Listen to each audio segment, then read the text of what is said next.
literatura.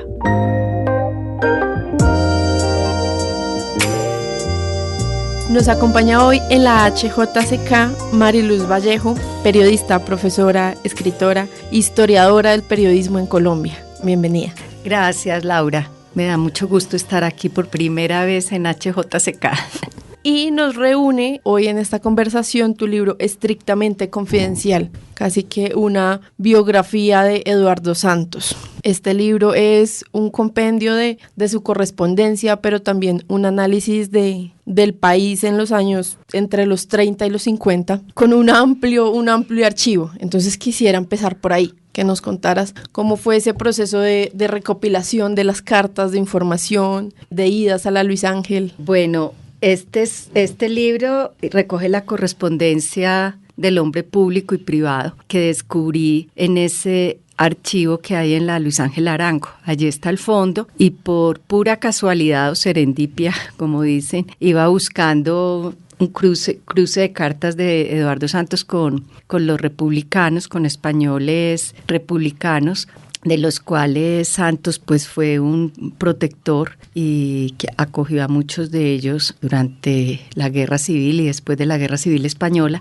y me encontré con la sorpresa de que eran cientos de cartas que tenía corresponsales nacionales, extranjeros, y que allí se descubrían otras facetas de ese personaje tan misterioso que fue Santos, sobre todo en el ámbito privado. Entonces empecé a hurgar esa correspondencia. Obviamente espigué mucho porque no es un trabajo académico, no estaba buscando pues dar cuenta de todo su pensamiento político en estas cartas, que la parte más copiosa pues es la parte política, pero recojo las que me resultaron más reveladoras para mostrar su pensamiento, sus afectos, sus desafectos, e intentar entender también las razones de algunas de sus decisiones más controvertidas como presidente entre el 38 y el 42. Y sí, también para darle un poco de contexto a nuestros oyentes, este libro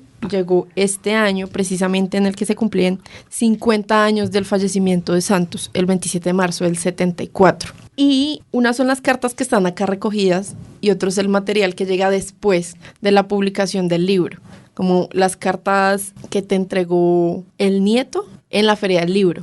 Ojalá estuvieran recogidas en este libro, pero justo en la presentación de la Filbo estuve con Jorge Cardona, que me interesaba también la mirada del espectador. Jorge Cardona pues fue por mucho tiempo editor general del Espectador, y en el libro ahí se muestra algo bastante desconocido, como esa cercanía de Eduardo Santos con Luis Cano y el apoyo que les dio financiero a Santos al Espectador desde la crisis del 29, y bueno, todos los préstamos que les hizo generosamente y que al final les condonó. Entonces quería esa visión de Jorge Cardona, que es un historiador del Espectador, y estuvo pues acompañándome Rafael Santos, que es sobrino de Eduardo Santos, hijo de Hernando. Sobrino nieto pues hijo de Hernando Santos, y Rafael Santos me dio la sorpresa cuando llegó a la presentación con un fajo de carpetas y las puso ahí sobre la mesa y me dijo: esta es la correspondencia de mi abuelo Calibán Enrique Santos con Eduardo Santos. Y yo quedé pues atónita, porque esa correspondencia merecería un capítulo en este libro y no estaba en el fondo. Yo había asumido que en el fondo estaba todo porque lo donó el médico Rafael González, hermano de Fernando González Pacheco, ambos hijos de Doroteo González, que uno de estos españoles también que vino cuando la guerra con Franco, y que Santos acogió y convirtió pues en como su fiscal en asuntos administrativos, en el periódico, el que manejaba pues cuentas, le tenía total confianza a Doroteo, y que a la vez era pariente de él porque estuvo casado con una prima de Santos. Entonces este hijo de Doroteo, Rafael Santos, que era el médico de confianza de Santos, que estuvo pues siempre a la cabecera de su cama cuando Santos estaba enfermo. Rafael Santos fue el que entregó este fondo a la Luis Ángel en el 89. Calcula, y yo pensé que ahí estaba todo y resulta que no, siempre la familia expurga estos fondos y se queda con parte, entonces todavía pues no he tenido la suerte de recibir, porque Rafael Santos dijo que quisiera que yo lo leyera y sí me hizo mucha falta la voz de Enrique Santos, porque Calibán fue la mano derecha de Eduardo Santos en el tiempo, desde su columna La Danza de las Horas, pero era el jefe de redacción, era el que tomaba todas las decisiones en las eternas ausencias de Santos, que vivió más tiempo en el exterior que aquí en Bogotá. Entonces, de Enrique Santos hay muy pocas cartas, las pocas de ellas son sobre la censura en la época de Rojas Pinilla, defendiendo pues al periódico y a Eduardo Santos, que era pues enemigo declarado de Rojas Pinilla. Pero no hay nada personal, como si encontré muchas que me permitieron construir esa faceta más íntima de Santos, que son las de Gustavo Santos, su hermano, que luego podemos hablar de eso, porque Gustavo Santos tenía, digamos, esa inclinación por todos los temas culturales, y eso incidió mucho como en decisiones importantes también de Eduardo Santos sobre la cultura. Y bueno, ahí quisiera preguntarte un poco por ese cierre del libro, que no termina cuando se publica ni cuando se termina de escribir. ¿Cómo son esos círculos, no solo con este, sino con otros, de encontrar más información después de publicados? ¿Cómo es ese recorrido? Muy buena pregunta, porque estos libros de investigación nunca se cierran. Pues me pasó esto con lo de el archivo desconocido de Enrique Santos, pero siempre aparece gente que te dice, pues yo tengo unas cartas fabulosas, o descubres parientes de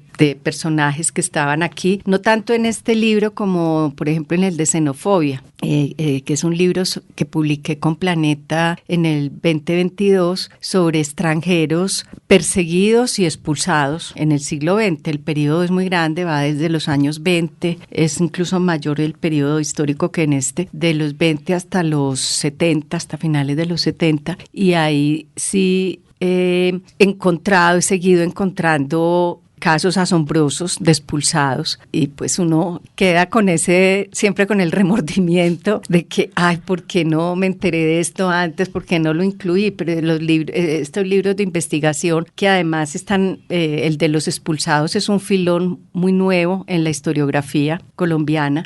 Yo me enfoco sobre todo expulsados por sus ideas políticas, por haber tenido, pues digamos, ser considerados comunistas, izquierdosos, que estaban teniendo injerencia en la vida política colombiana y que eran un peligro pues para la seguridad nacional. Por eso los perseguían y los expulsaban con el concurso casi siempre de estas entidades del Estado, de los organismos secretos, como fue el SIC, el Servicio de Inteligencia Colombiano de Rojas Pinilla, que luego se convirtió en el DAS a comienzos de los 60. Entonces, que además eso quedan muchos vacíos en este tipo de investigaciones, en este caso, por ejemplo, de perseguidos por comunistas, porque esos archivos de seguridad, de casos de seguridad nacional, son imposibles de investigar. No hay forma de acceder a esos archivos, que, por ejemplo, cuando cerraron el DAS, cuando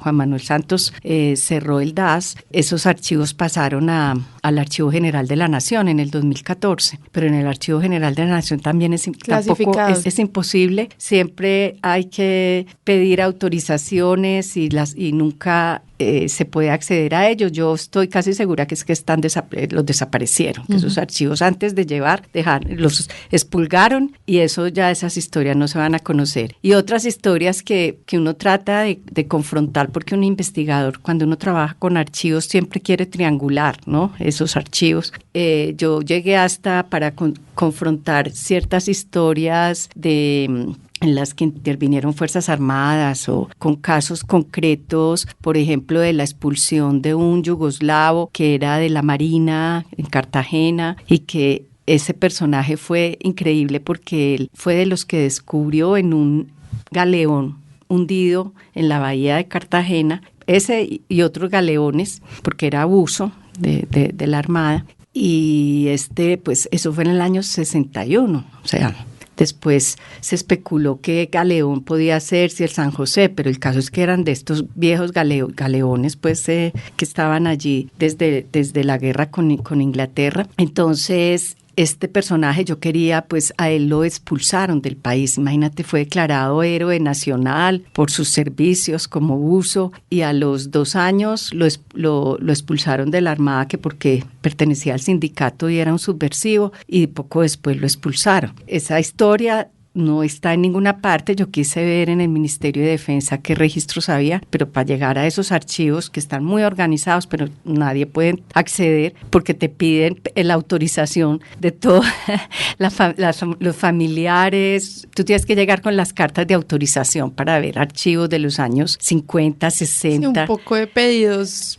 para no darlos a conocer tampoco. Sí, y para llegar, pues allá hay que hacer derecho de petición y todo, pero cuando llegas te piden una cantidad de autorizaciones que es imposible. Entonces, estas historias siempre van a quedar con zonas muy opacas porque es imposible conseguir información. Entonces, de este personaje te decía, yo descubrí esa historia del yugoslavo porque mandó una carta muy conmovedora a Voz Proletaria, que era el periódico pues del Partido Comunista, diciendo que por favor le ayudaran, que él era él es ciudadano colombiano, que estaba casado con una colombiana, que él había prestado servicios a la patria y que no entendía por qué lo trataban pues como a un extranjero peligroso y lo expulsaban de esa manera. Entonces, y ahí queda, eso no encuentras tú cómo más confrontar, porque ahí se queda, ahí muere esa historia. Entonces, así muchas de estas historias se quedan los cabos sueltos hasta que de pronto aparecen familiares, o después de que ya sale el libro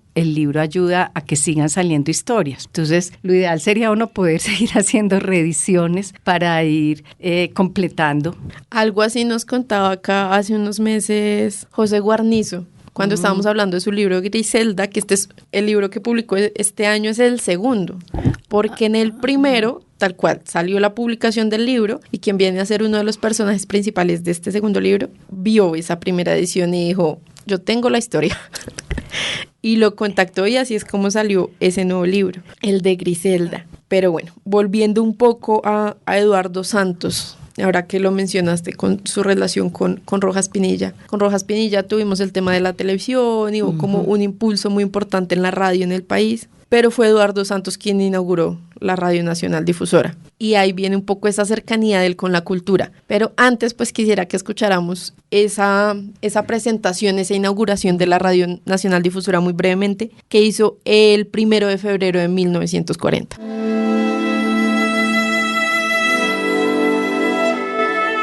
Archivo HJCK.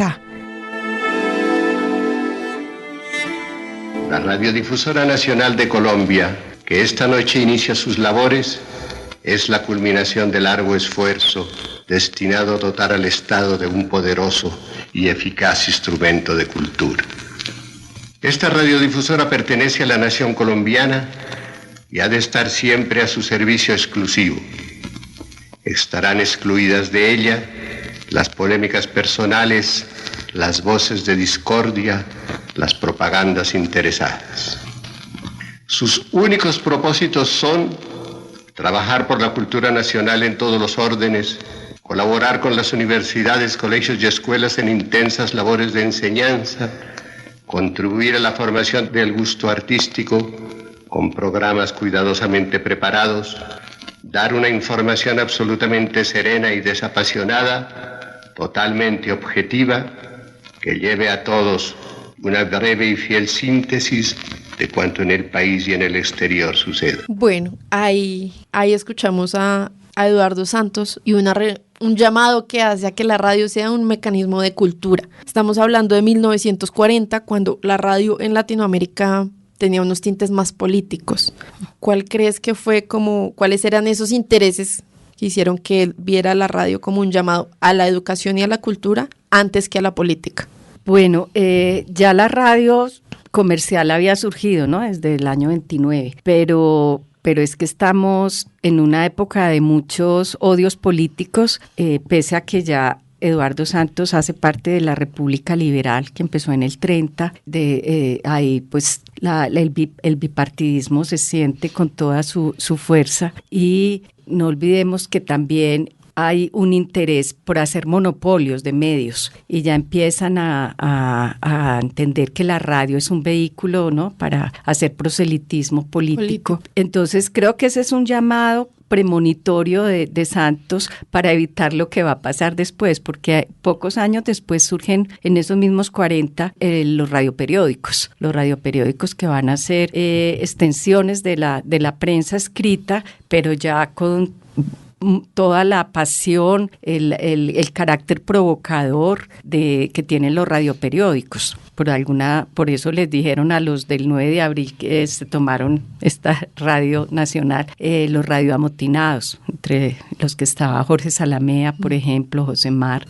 Entonces, yo creo que estaba previendo que además estamos en plena Segunda Guerra Mundial, y también pues Santos veía lo que estaba pasando en el resto del mundo con estas radios encendidas, entonces quiso encauzarla por la cultura. Santos tenía un hermano, Gustavo Santos, el hermano menor de los 5 hermanos.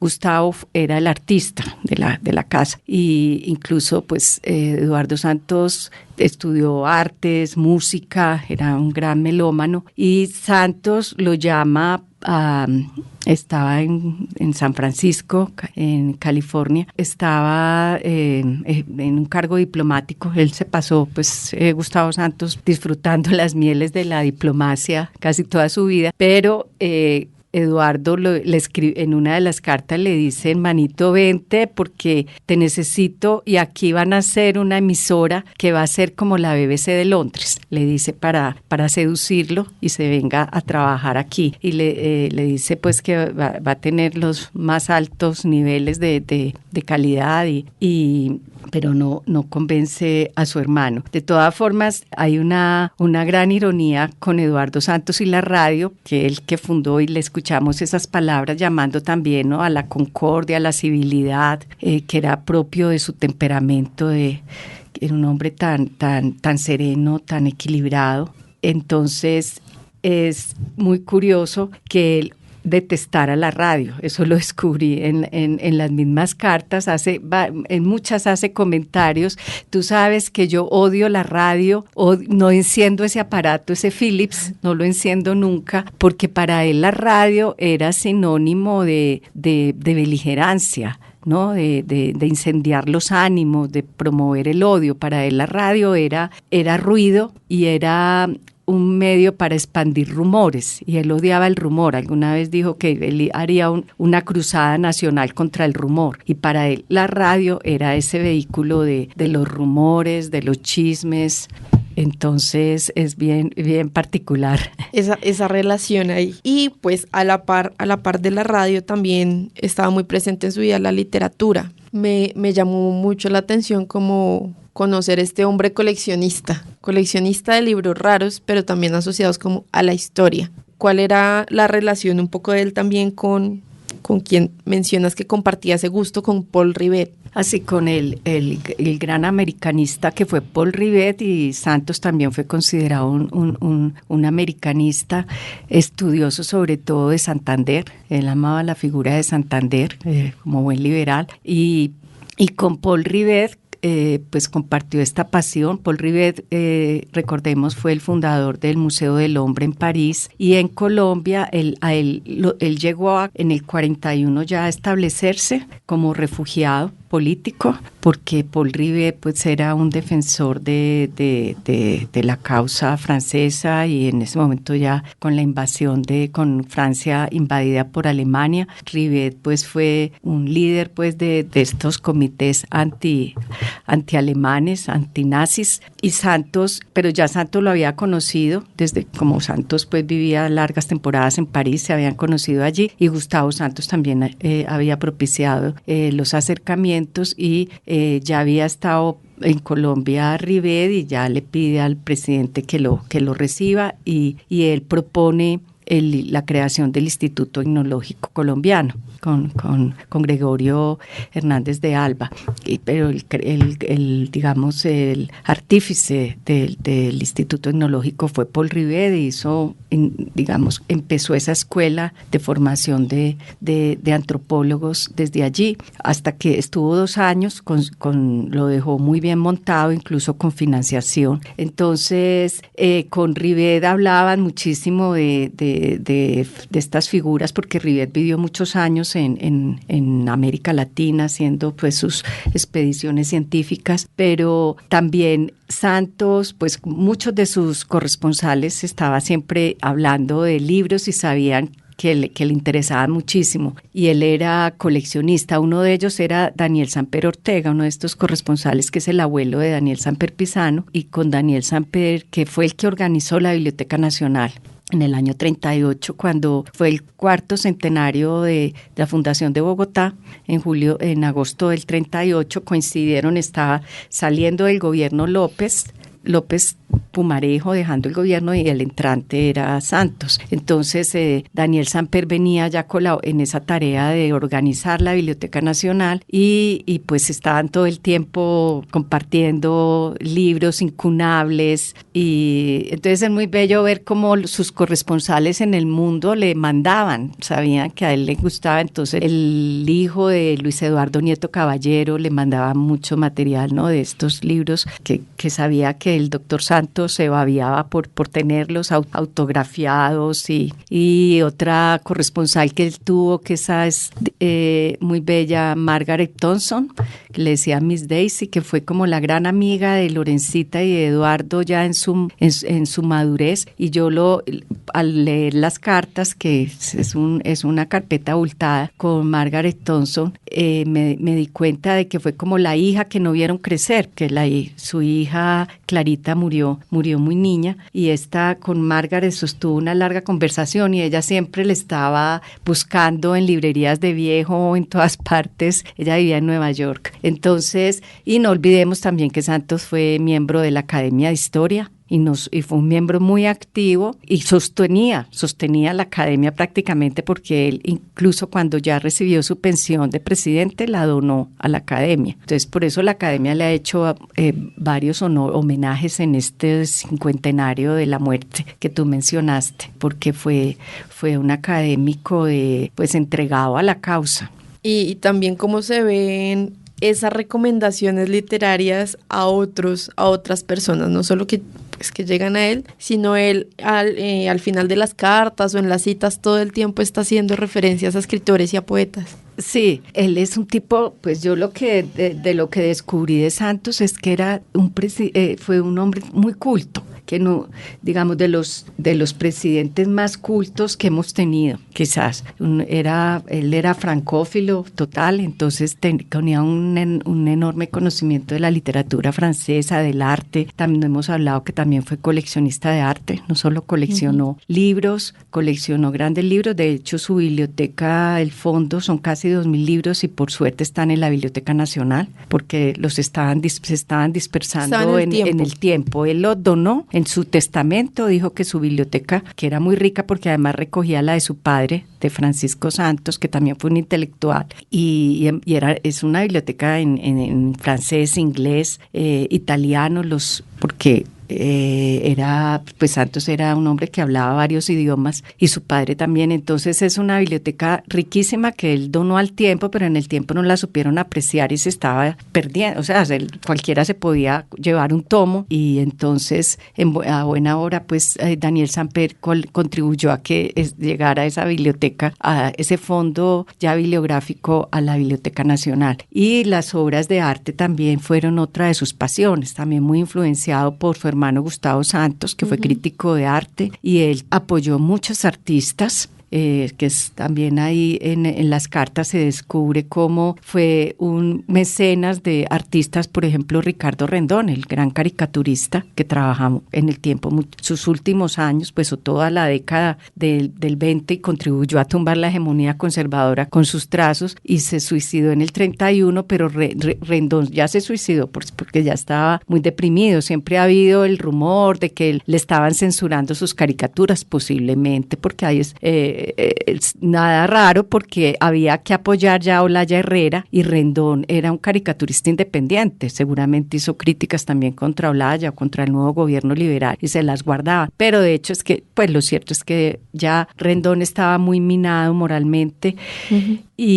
Pero encontré unas cartas que me sorprendieron mucho porque hablan de cómo Santos intentó ayudarle todo el tiempo, le prestó mucho dinero y le publicaron el álbum de fotografías y le dio un anticipo de 3,000 pesos, que era mucha plata en esa época, en el 31, antes de que muriera. Y él, pero ese álbum no se vendió. No se vendió nada. No tuvo salida. No tuvo salida y entonces Santos lamentó mucho la muerte de Rendón y quiso incluso que el velorio fuera ya mismo en el periódico y siguió ayudándole a la familia. Y fue mecenas de artistas, no sé, me acuerdo Rómulo Rosso, por ejemplo, que ya fue un artista más importante en México que en Colombia, porque dejó casi su obra ya del movimiento Los Bachués, y Rómulo Rosso era un pobrísimo, era un chino de la calle, como decían, y Santos lo fue apoyando y él en París se reencontraron y Santos le ayudó pues a hacer sus exposiciones y fue su mecenas siempre. Entonces así en esas cartas se descubre esa faceta de filántropo, de mecenas que tuvo Eduardo Santos, que fue definitivo para muchos escritores intelectuales, sin mencionar a toda esta tropa de republicanos españoles que eran casi todos escritores, científicos, académicos muy destacados, que les abrió espacio en el tiempo para que tuvieran columnas. Llegó a tener como 25 columnistas todos españoles, y eso pues es una labor. Esa acogida se le agradece a Santos, como se le cuestiona que le hubiera cerrado la puerta a los judíos, ¿no? Son las luces y las sombras del personaje. Y ahí ahorita vamos a profundizar un poco en este Eduardo Santos del tiempo y como su vida periodística. Pero antes quisiera que nos contaras por ese Eduardo Santos y la cultura como presidente.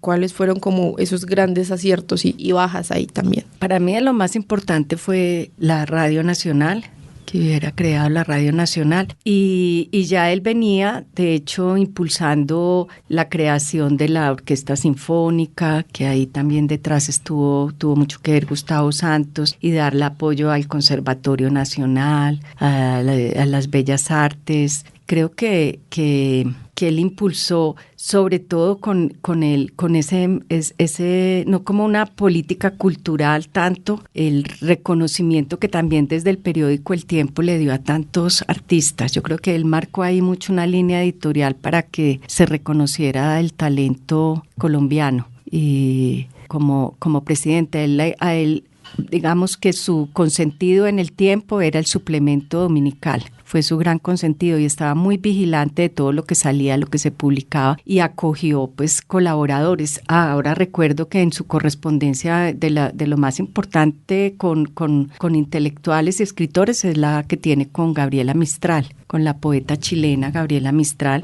luego premio Nobel, y él la apoyó muchísimo desde comienzos de los 30, y en el periódico siempre le dio colaboraciones porque ella vivía a Salto de Mata. Ella pues salió de Chile y vivió en Estados Unidos mucho tiempo, pero vivía de colaboraciones en periódicos de todas partes, y Santos casi que le tenía su mensualidad para garantizar que Gabriela Mistral viviera en condiciones dignas, igual con Porfirio Barba Jacob, por ejemplo, a Barba Jacob, que uno diría, bueno, Santos, pues sabiendo la vida disoluta que tenía Barba Jacob en México, pero no, él valoraba el talento de Barba Jacob, y a través del embajador que estaba allí en México, en la legación de Colombia, que era Jorge Sawatzki, caleño, liberal caleño. Sawatzki le fue reportando cuando Barba Jacob ya se puso muy mal, y Santos le hizo un giro muy generoso, como de $300 en su momento, para que pues estuviera en las mejores condiciones. Y Barba Jacob, que había vivido pues como un vagabundo en la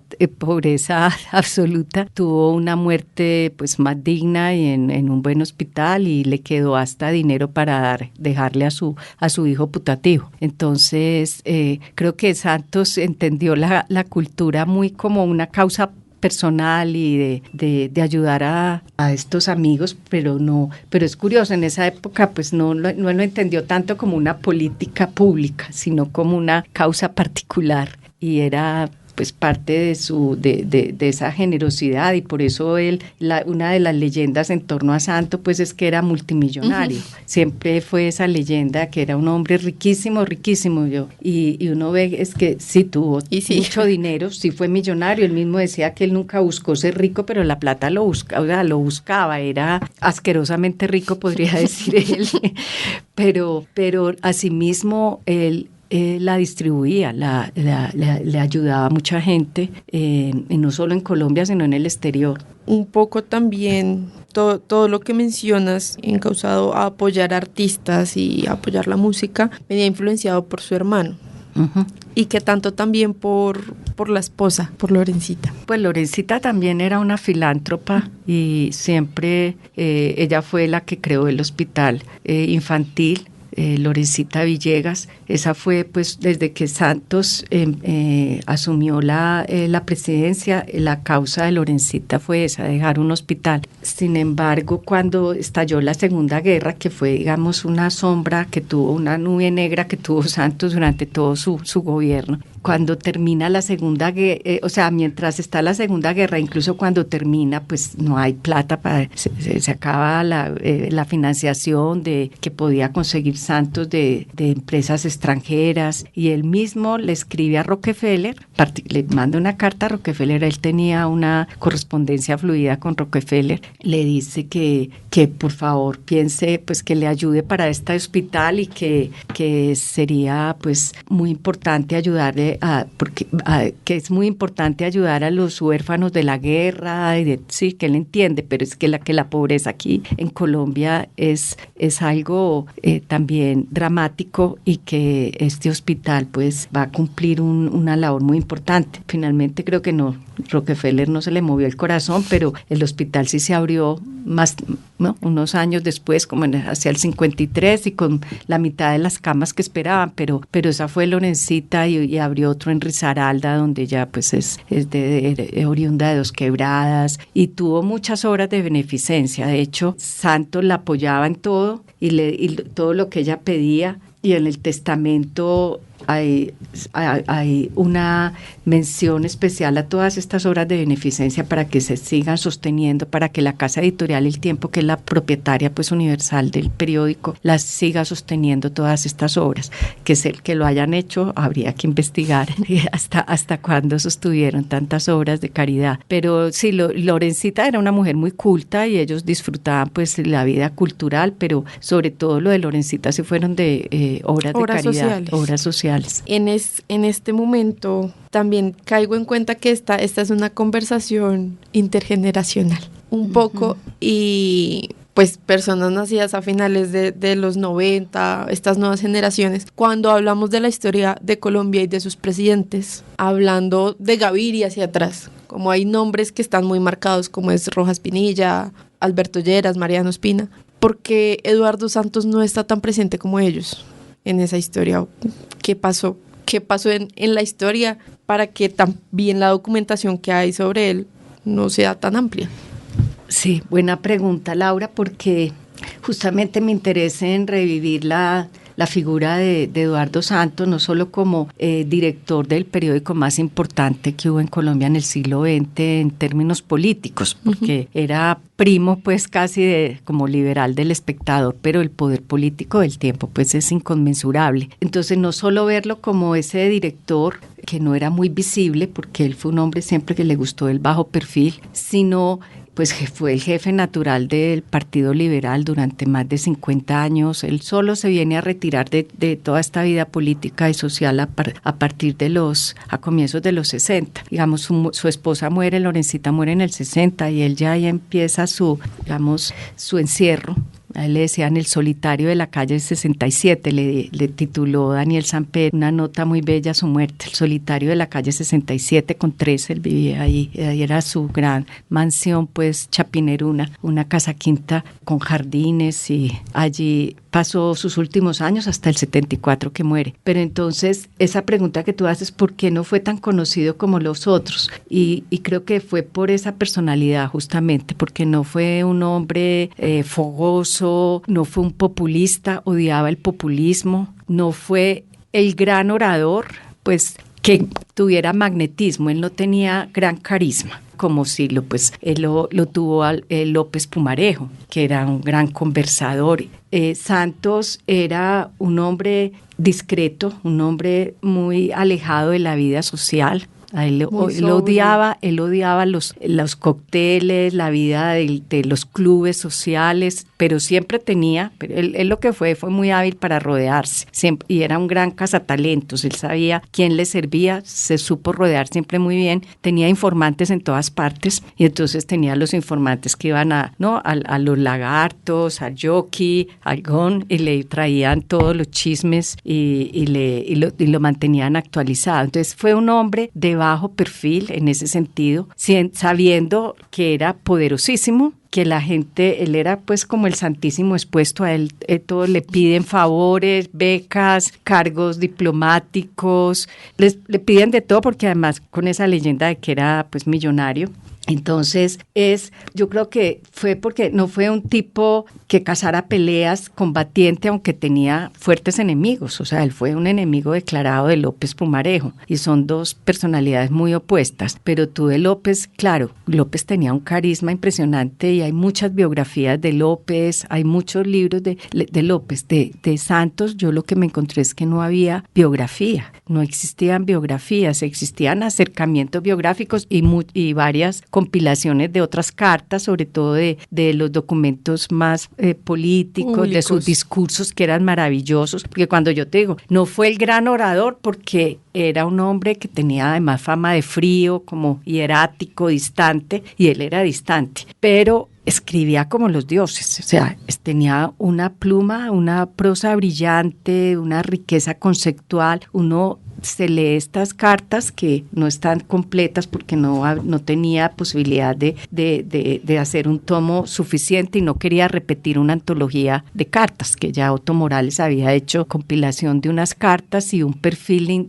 Yo no encontré más que perfiles, no encontré biografía. Y él mismo, cuando murió Lorencita, hizo unos apuntes biográficos, pero en torno a sus mujeres, a Lorencita, a Leopoldina, Polita, que era su madre, que amó mucho, y a Clarita, su hija finada, las tres mujeres que él llamaba mis ángeles protectores. Pero no hay biografía, porque fue un hombre extremadamente discreto, ajeno al bullicio, y él pasó mucho tiempo por fuera. O sea, él incluso se perdió los grandes acontecimientos, pero sabía todo al detalle por sus corresponsales. Él no estuvo cuando el 9 de abril, no estuvo cuando quemaron los periódicos en el 52, en septiembre del 52 con Urdaneta, ni estuvo cuando la censura del Tiempo en el 55, pero sí le hicieron un homenaje fabuloso en París por haber sido víctima de la censura del régimen de Rojas, y Albert Camus nada menos fue el que dio el discurso, ¿no?, de homenaje. Entonces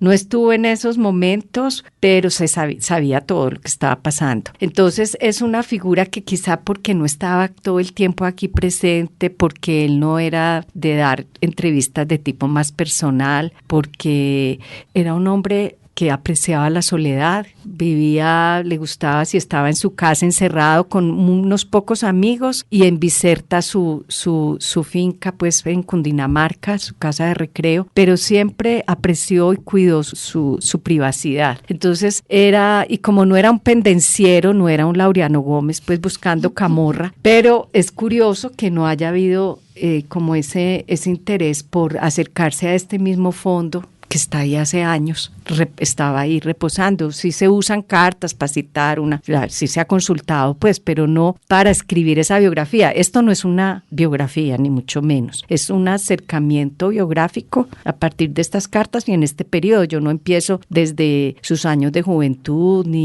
es de hecho Enrique Santos Molano, su sobrino, el historiador que fue tan amable de hacerme el prólogo, es Enrique Santos. Hizo 2 libros muy bellos que se llaman 2 tomos de los jóvenes santos, pero también los deja en la juventud, y yo digamos que lo cojo ya en su madurez, cuando empieza a trabajar con Olaya Herrera en la Cancillería, en el 30, pero no entiendo, creo que es que él dejó esa fama como de un hombre muy frío, soberbio, distante, y así se quedó. Y es muy triste que lo más biográfico que haya en la literatura sea un libro que es pues un libelo se llama El tío, de un periodista antioqueño, de Félix Marín. Es un libro que fue un escándalo en su momento. Dicen que El Tiempo mandó a recoger toda la edición. Es un libro publicado después de la muerte de Santos, 2 años después, en el 76, y es una diatriba muy fuerte contra toda la familia, pero particularmente contra los sobrinos de Santos, que fueron los que se quedaron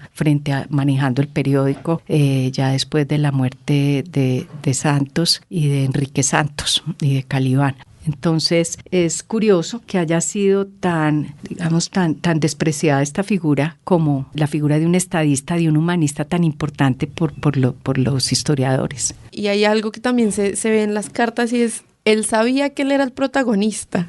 Como él sabía la importancia que tenía, pero tampoco hubo un afán por lo que tú dices, hacer algo como una autobiografía, que es algo que sí se ve en los políticos de ahora, o en los presidentes más recientes, como en un afán de pasar a la historia con su pluma, con hacer esas autobiografías. Sí, es cierto. Yo creo que él sacrificó mucho por estar pues con tantas responsabilidades siempre de poder, con el periódico. Sacrificó su pasión por la literatura. Yo creo que a él le hubiera gustado muchísimo quedarse encerrado en su biblioteca disfrutando pues de la renta. Francia. En Francia, él se pasaba entre Francia y Nueva York. En Francia tuvo un apartamento muchos años, no propiedad. Él nunca compró propiedades en el exterior, pero hubiera estado feliz visitando exposiciones o yendo a conciertos y leyendo, dedicándose a eso y escribiendo la biografía de Santander, por ejemplo, y dedicándose a libros de historia de América. Pero es impresionante que uno ahora dice, se puede manejar un periódico a la distancia, pues, por la tecnología, pero es que en esa época él manejaba el periódico desde París y a punta de marconis, de cartas a Germán Arciniegas o al que estuviera al frente, a Enrique Santos, a punta de cartas diciendo, no me gustan esos editoriales, hay que escribir tal editorial. Daba línea a la distancia y estaba enterado absolutamente de todo gracias a esa red de corresponsales. Y a la vez es muy curioso también como para ustedes los jóvenes, la lección que deja un libro como esto es que ese género epistolar era maravilloso, permite descubrir realmente como ese lado más íntimo, esos sentimientos, eso que uno se desinhibe escribiendo. Él se desinhibe mucho escribiendo y sobre todo con los más cercanos, los corresponsales más cercanos, y dice, a su hermano le dice que se siente feliz escribiéndose con él porque puede escribir a la diabla, o sea, no tiene que ser políticamente correcto, sin censura. Entonces, para ustedes los jóvenes, ahora las cartas, pues eso que el género epistolar ya se acabó, pero llama la atención cómo pues tantos gobernantes en los últimos tiempos son desatados, ¿no? En sus trinos y dicen cualquier barbaridad. Entonces ese contraste con estas cartas donde él de todas formas él era de una ponderación, de una sensatez que ya se ha perdido en los gobernantes, y podía ser pues muy sincero y muy crítico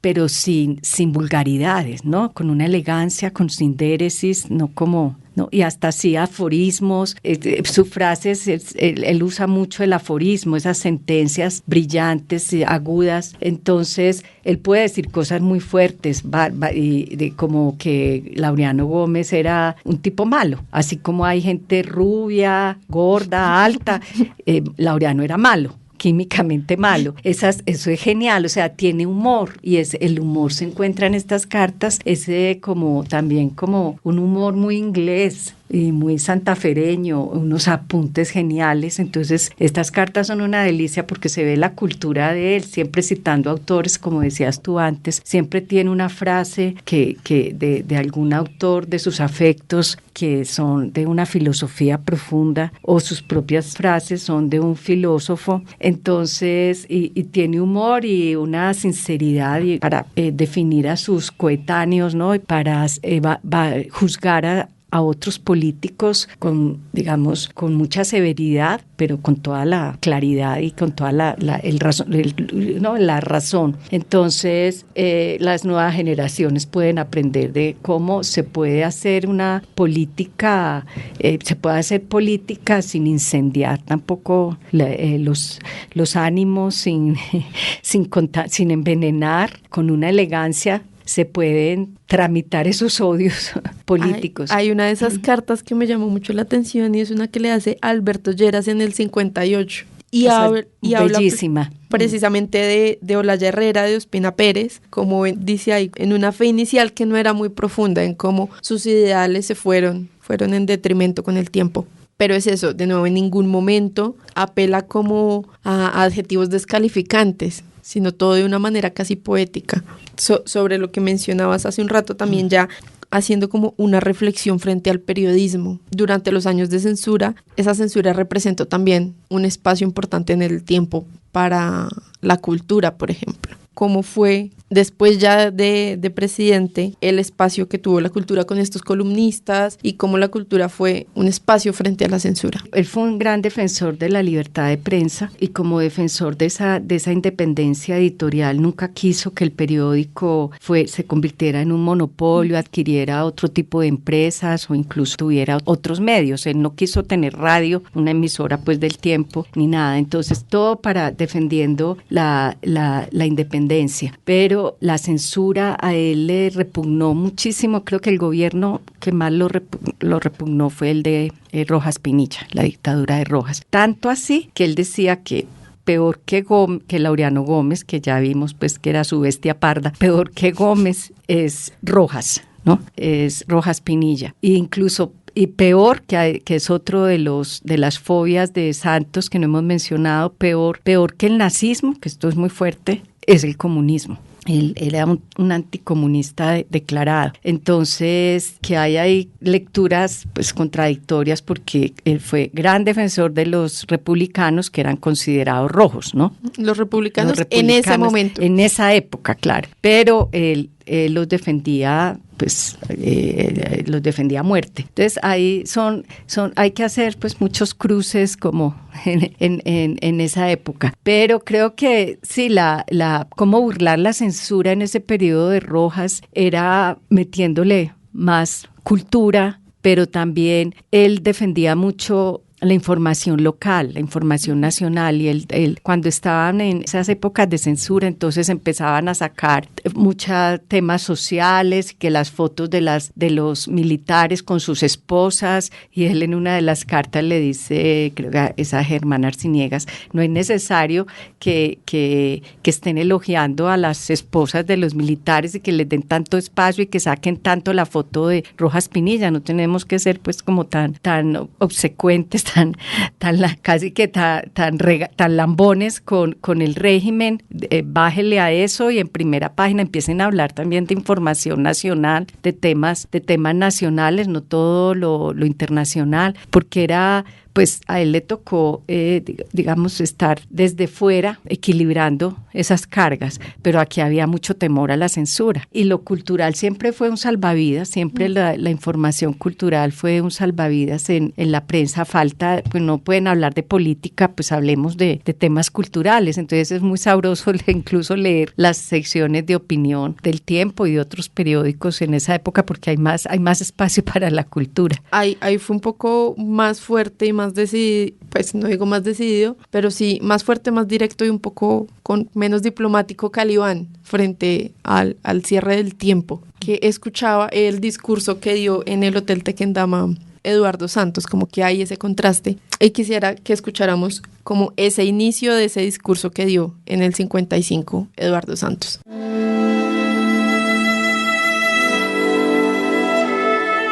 Archivo HJCK.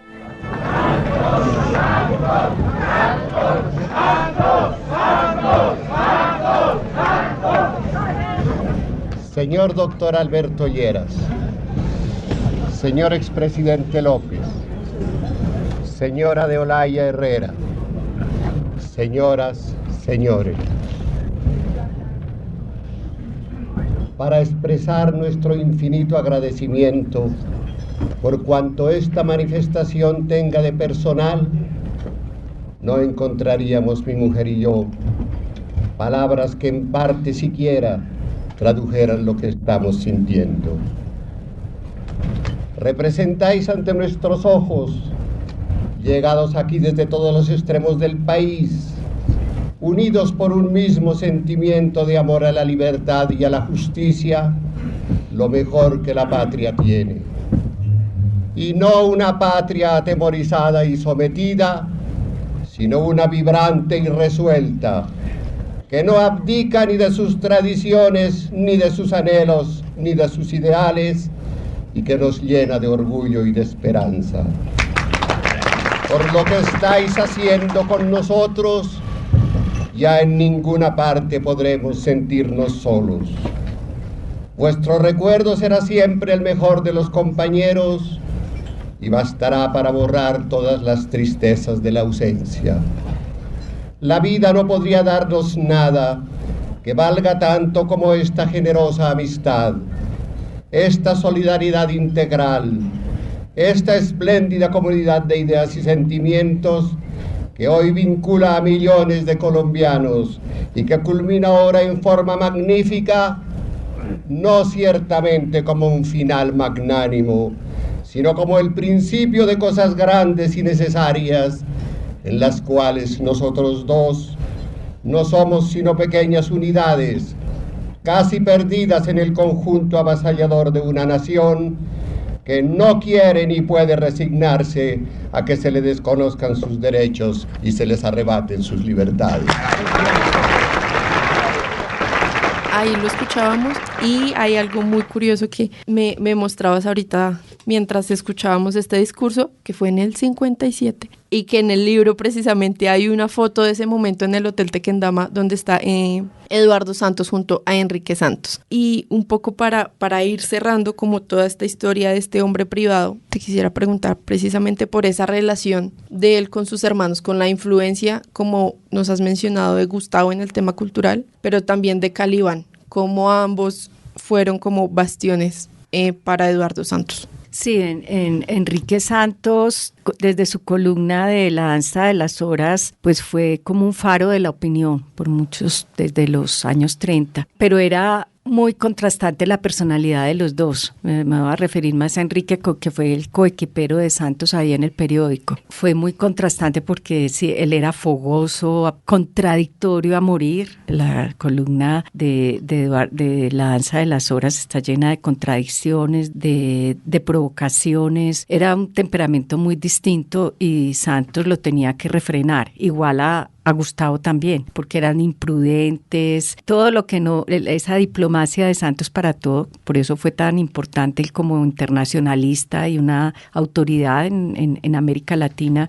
en asuntos pues de en relaciones internacionales. Santos, toda esa diplomacia, sus hermanos eran lo contrario, y él en varias cartas, por ejemplo a Gustavo, le jala las orejas, por eso yo quisiera leer las cartas a Calibán, porque a Calibán sí que le tendría que jalar las orejas a Gustavo, porque Gustavo es políticamente incorrecto. O sea, Gustavo en algunas cartas uno se tiene que ubicar en la época, claro, donde estaba normalizado el antisemitismo, el racismo, el clasismo, la homofobia, todo eso era normal en esa época, en los 40, en los 50, pero es que Gustavo Santos no tenía reparo pues en calificar con términos muy fuertes a Gaitán, del negro Gaitán, a Rómulo Rosso, del que hablamos antes, que Santos apreciaba tanto, el escultor, decirle el indiecito ese, la ninfa, que era Emma Reyes, esa ninfa oportunista y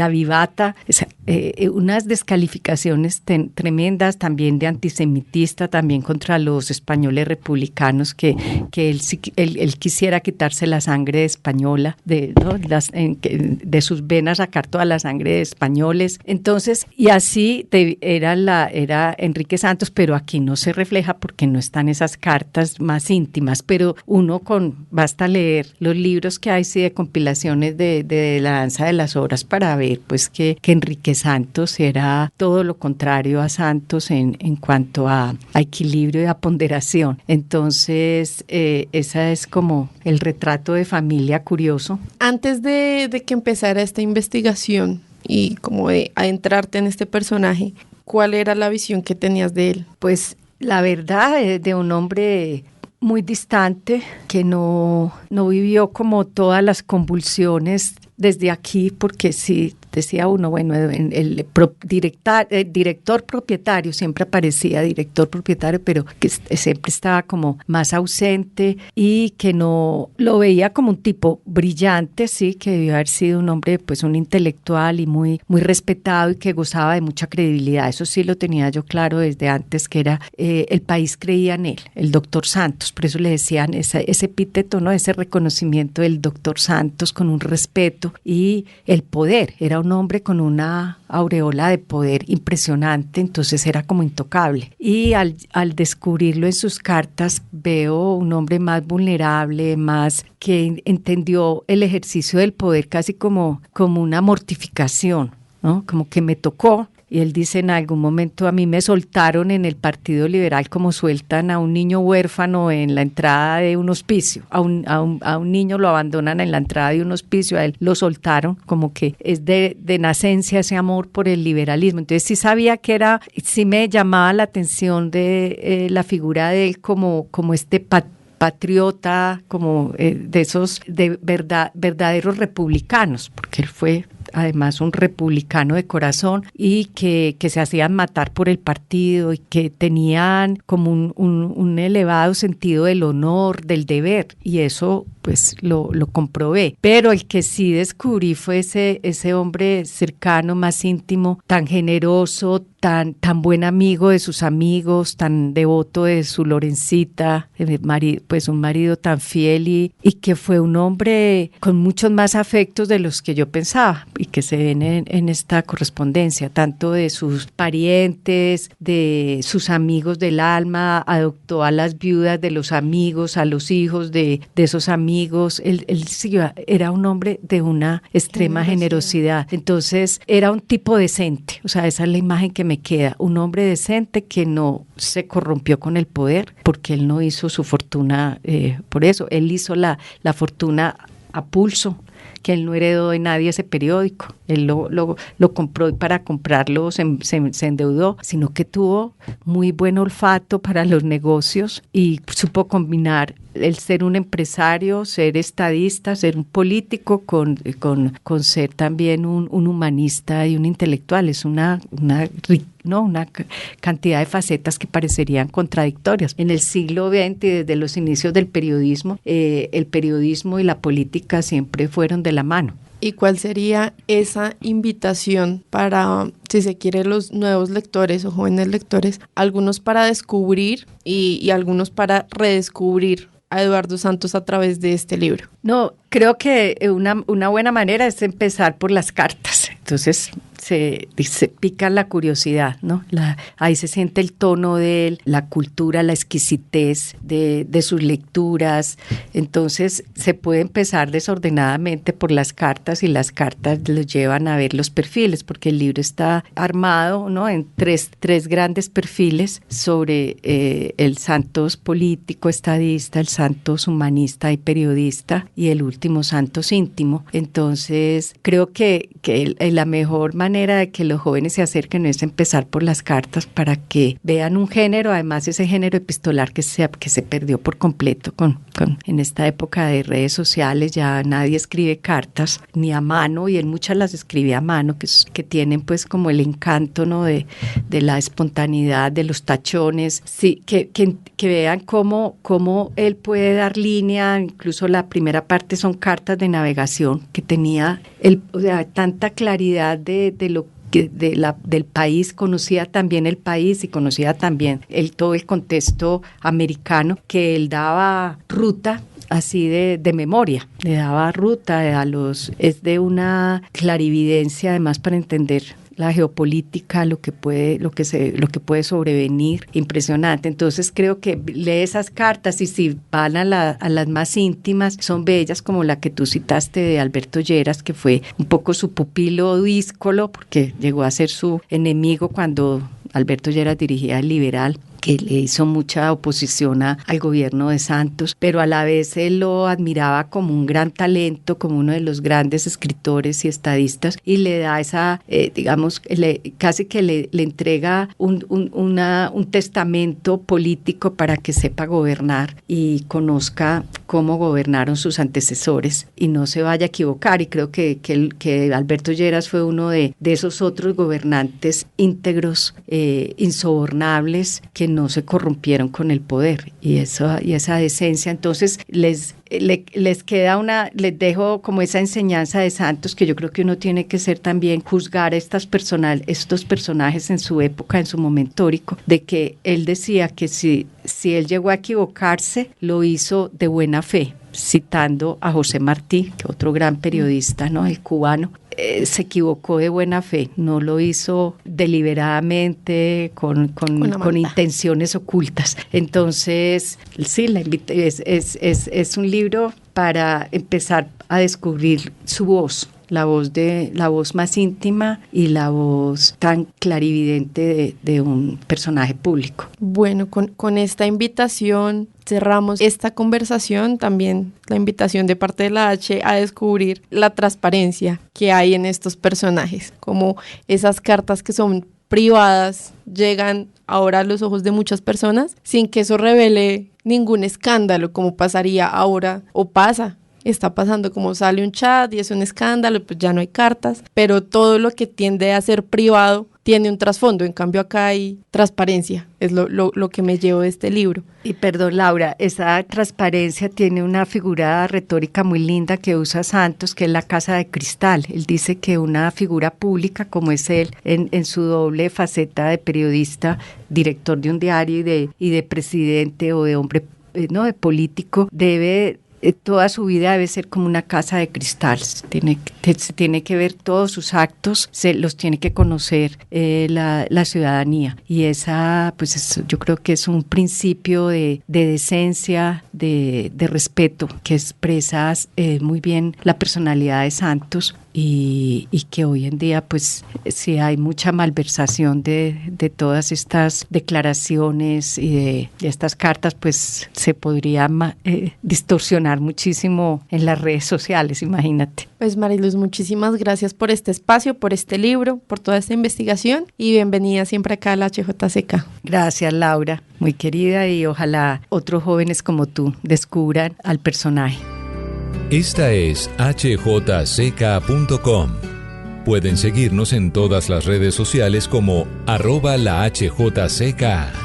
HJCK, el arte de escuchar.